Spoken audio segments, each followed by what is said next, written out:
Welcome to the Happiness and Success After Illinois Tech podcast with the Illinois Tech alumni. We're so happy you're here, and we can't wait for you to be inspired from all these real-life stories of people that attended Illinois Tech, graduated, and found success. No matter your major, your background, or where you're from, success and happiness are possible, and here are the stories to prove it.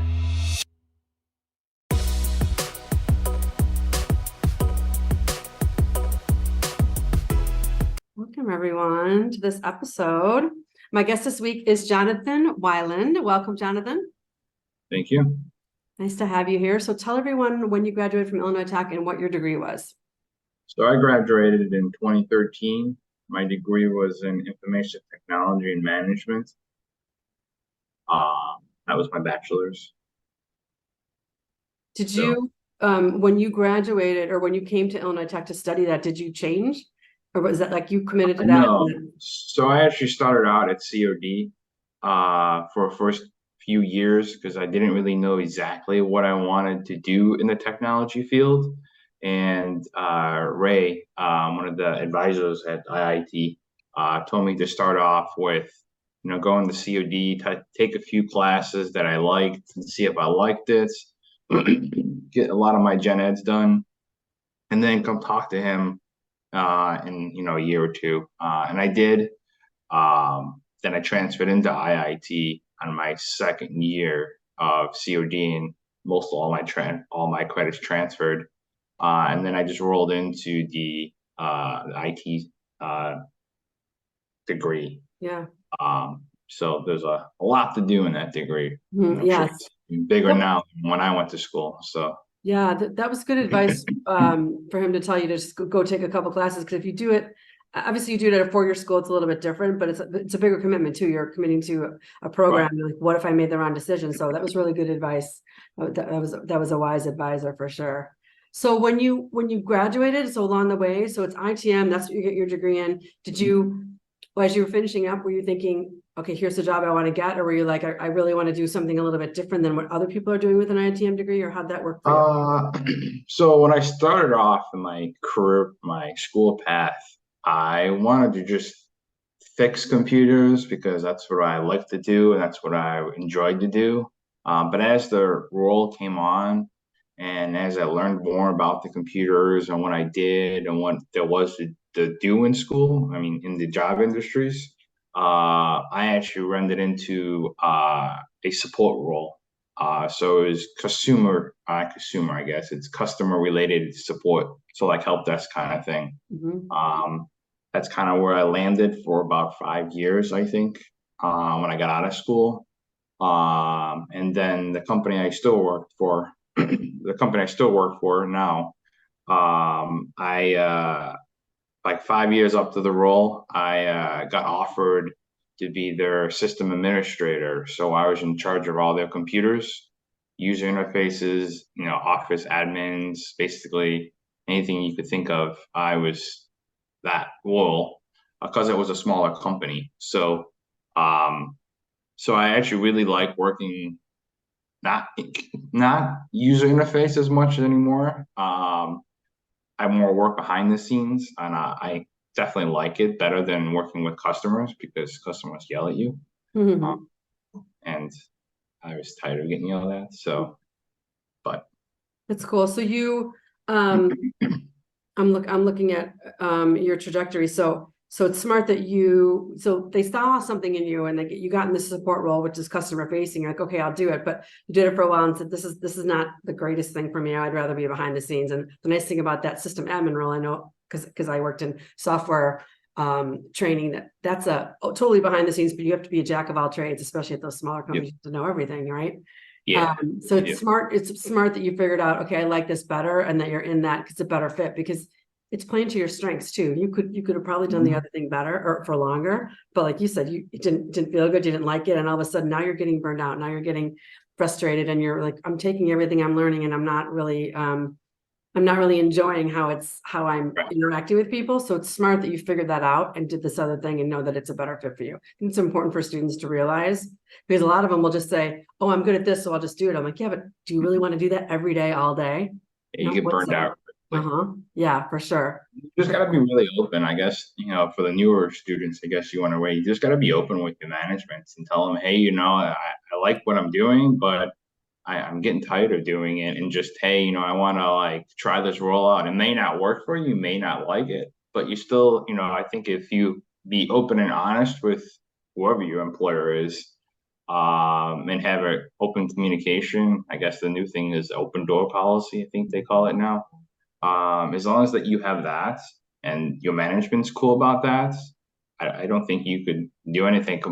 Again, when I got hired, I actually got hired at a job, a job fair that you guys actually had.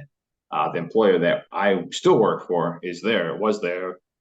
Um, and I came on not knowing any experience, and he took a risk on it, and it played off for him and it played off for me. And, I just grew with the company, and, I had a great relationship with my management team. And then I think 2 years ago, they actually got bought out. So now I work for a larger company.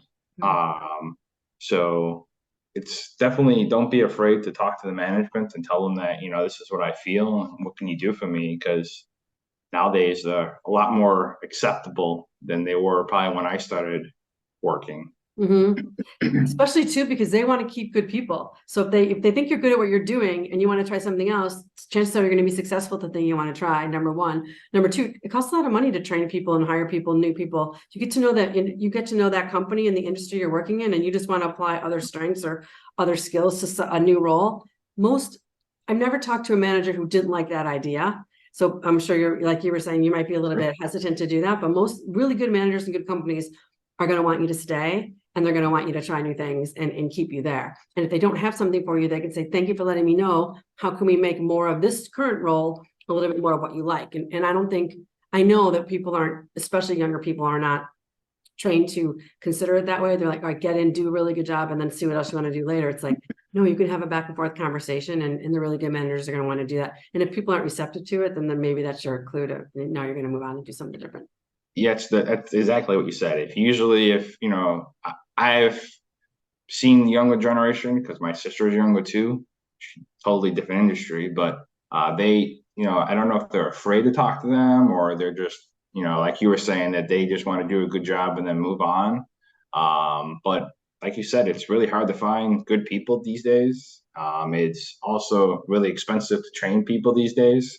So if you like what you're doing and you like going to work and you like the management team, I'd have an open-ended conversation with them. Even if you're talking about you want more pay, I've done it a bunch of times with the employer that I have and say, hey, this is what we need a little more raise because I'm doing a lot more, and and every time I've done it, yes, it is very scary to do it because you're asking somebody to do something more and you are bringing more to the table. Let's be honest with them. All they're going to tell you is no. And if you can find somebody to pay you more, then you can move on. And if they see that, they might actually react and give you more then, Yeah, that's smart. Always go to them first. Some people will just say, okay, I'm just going to do this other thing. And it's like, they really want to keep you and you're liking it there and you proved yourself, they're going to want to do something about it. And and you said it perfectly, as long as you're backing up, here's why I want more money. I'm taking on all these new responsibilities. I have this that I wasn't doing when I was hired. You have to go with, I always say, don't go with, I deserve it. I've earned it. I've earned more because here's what I'm doing. Here's what I've proven. And here's what I'm taking on. And that's going to go a lot further than just like, I deserve it because it's like, no, you got to put them on the defense and it's not going to be as effective. So that's really good advice. How did you, let's go back to the job fair. So your first job, how did that, so they had to pause the students all across the world. They weren't going to as many career fairs, job for in-person networking things during COVID and stuff. So now they're getting back into it and they're nervous and they don't have those skills and they're kind of questioning what they can do if it's not virtual. So how did that work for you when you said, when you came to the job fair, did you just tell me what you did at the job fair So when I went to the job fair, I think it was way, way before even COVID started because I graduated before that. But when I went there was a lot of employers. It was very intimidating actually because you're going there. I've had multiple jobs, but maybe none of the jobs with my experience that I'm trying to get into. So it was very intimidated about that, saying I didn't have any experience, and you meet all these employers that are relatively employee and they want to hire you, you just go there with an open mind and tell them, hey, this is what I like to do. Listen to them, what kind of interviews they have. If anybody is interested, I'd highly recommend people getting certifications in like Salesforce because that has blown up so much nowadays than when I went to school. And if you can get a certification in that, you're like golden to get a job anywhere these days. Yes, it's a lot of work, but it's definitely golden. Yeah. And I think that it was even when I went to school. But you just go there with an open mind and, be open to any opportunity to get yourself in the door if you'd like that company, especially if it's like just like a help desk role. At least you have some experience and hey, you might not even like that job because your mind thinks, this is what I like to do. This is what it looks like to do, especially reading the resume and the job Description. details or description. It might be totally different than what you actually are explaining. Again, I haven't really looked for a job in a really long time, but just having try it out, see if you like it. Again, like you were saying at the beginning, I got into a role when in that company, and I do a totally different thing now than when I started with the company. I started out with just a help desk, helping their clients, trying to figure out their products, learning their products, all that stuff, basically. And yeah, it was hard. I think the first like 3 years, because it was a smaller company, I probably worked way more than 40 hours. But they definitely appreciated when I worked for them. They appreciated all their stuff. They had, great benefits. They took care of you, stuff like that.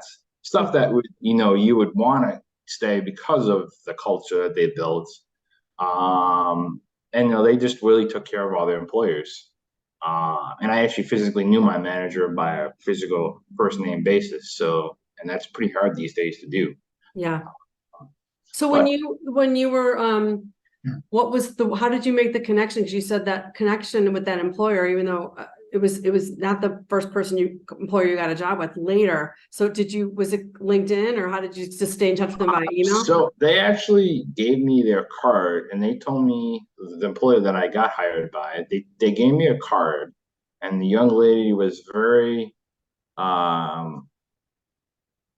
excited about the personality I had, how eager I wanted to get a job and do that. So they hired me and they asked me to come in for an interview before I graduated. So I came in, I think I had like three or four interviews, I think it was, because it was one with the lady that was at the job fair.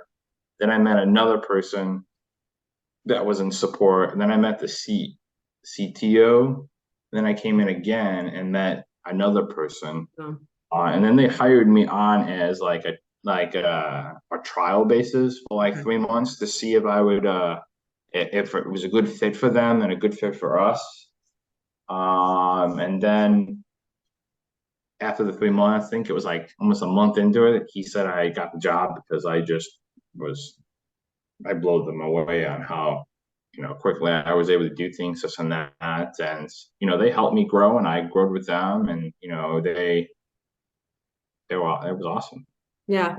So you did something to impress her for her to give you her card. So that's what I was getting at, like, because we're having one in September, a career fair. Okay. We're always giving the students advice on what to say, how to say it. Like you said, one of the first things you said was listen to what they're saying. And we're like, you don't want to just go in and only talk about yourself. You want to go in and listen to see what they have to say, what's important to them, so that you can gear the conversation towards that. So that's great advice. And don't be afraid to ask them questions. I wouldn't ask them how much you get paid. That I would not ask at all. Right. But ask them questions. Ask them about the job. That's what they're there for. They're looking for people. I know nowadays it's a lot harder to find decent people, but definitely ask questions. They're not going to not answer your question. They want to find eager and people that want to work and people that want to like grow with them because, like you said, it's expensive to train people. Yeah. So they're looking to find people that will stick around with them a lot. And Chicago has a lot of great companies.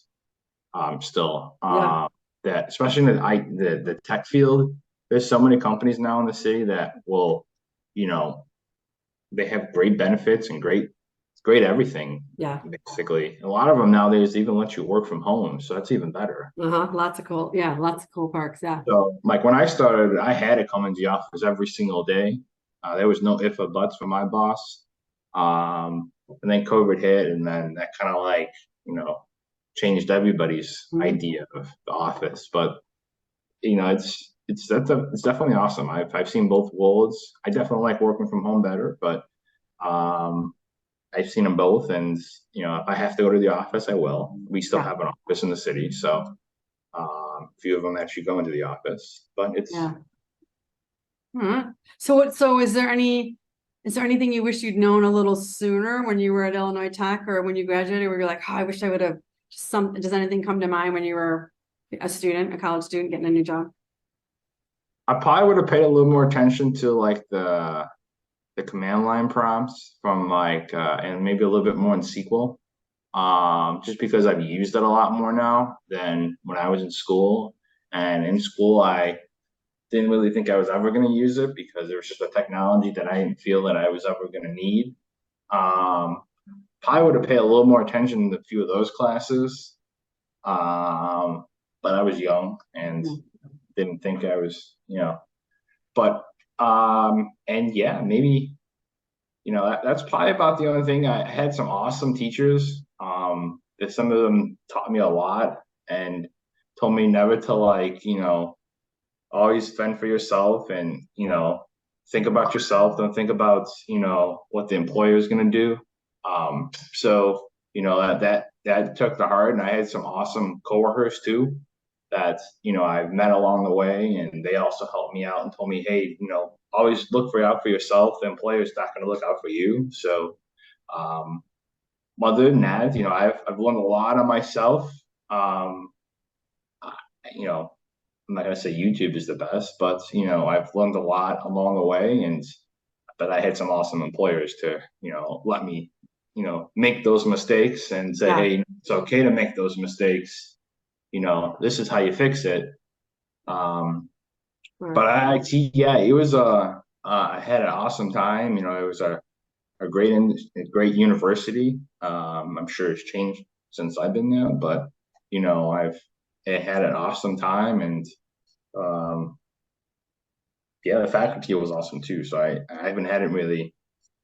I think I only had one problem with one person, but Mhm. other than that, it was pretty well. What's your best advice for students that are looking for that first job out of college and what would you tell them? The best advice I would have for them would probably be to like, don't fixate yourself on one like job title. If you can't get in, you can't find one for that particular job, maybe find one that's, a little bit differently than what you want. Just to try to maybe get yourself in the door to get a little bit of experience. Yes, it may not be the pay that you want or, maybe the exact job that you want. But you can always change in companies. Once the company sees that you're valuable, they will do whatever they can, like you explained, to keep you. And hey, if you want to go to like, coding or you want to be web design, maybe you didn't start in that company as that. Um, all the companies I've worked for, they will do anything they can to keep you, if you are valuable to Yes, them. A that's lot the of key. times you could be valuable to them because if you're sure that you're willing to not follow their instructions, but follow their culture or follow their, ways that they like to do things, and they see that you do that and they see that you will get things done Yeah. on time and stuff like that, they will they will do whatever they can to keep you as an employer. I've seen the companies I worked for, they made roles for people that didn't even exist, Mm, because they wanted to keep that person. yeah. It never you never heard of these roles sometimes, but they made them just to keep that Right. employee because they like that person.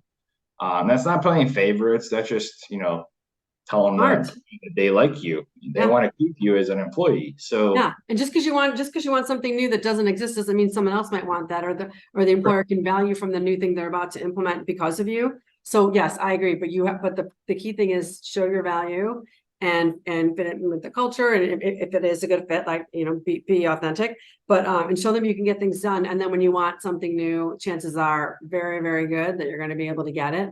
But I you would have to also do the other stuff first. I would also tell them not to be discouraged if they don't get the phone call right away. Don't apply just for one job. Try to apply for multiple jobs because that one job may not call you back. And don't get discouraged on that because those millions of companies out there Yes. that will eventually call you eventually. One of them will. Yep. Or you get to that point that nobody will call you, and then you apply for a bunch of them, and you get 5 people that call you, and then you have to make that decision where you want to go. I've had that happen multiple times.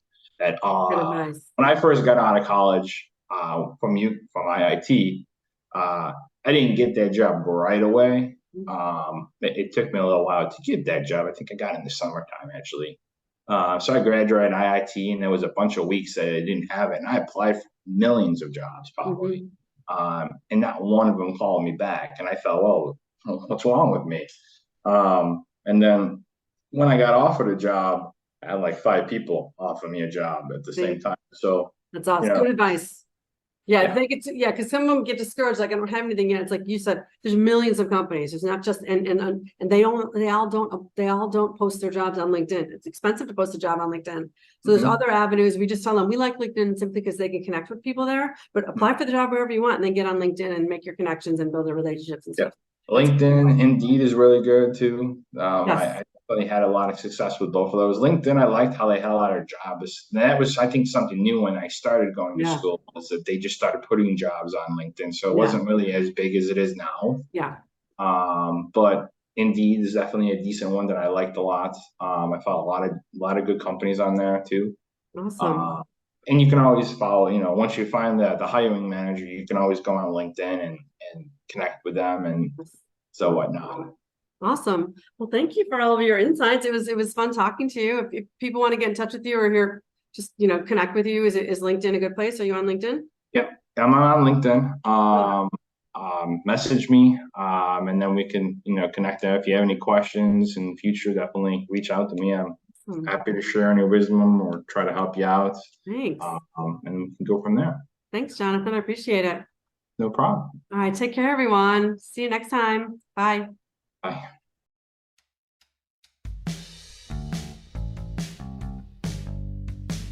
Thanks for listening, everyone. Check out the Illinois Tech Connect platform. It's the official networking site for Illinois Tech alumni. It's operated by Illinois Institute of Technology Alumni Association with help from Career Services. The aim of the platform is to connect our entire alumni community to provide a space for communication, networking, and other opportunities. Also, join the Illinois Tech Career Services group on LinkedIn and learn about all things career related. And be sure to follow us on Instagram, Facebook, and Twitter.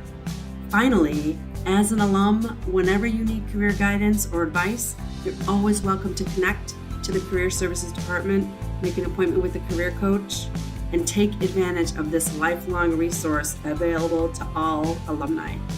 We can't wait to help you, and more importantly, we can't wait to see what you do.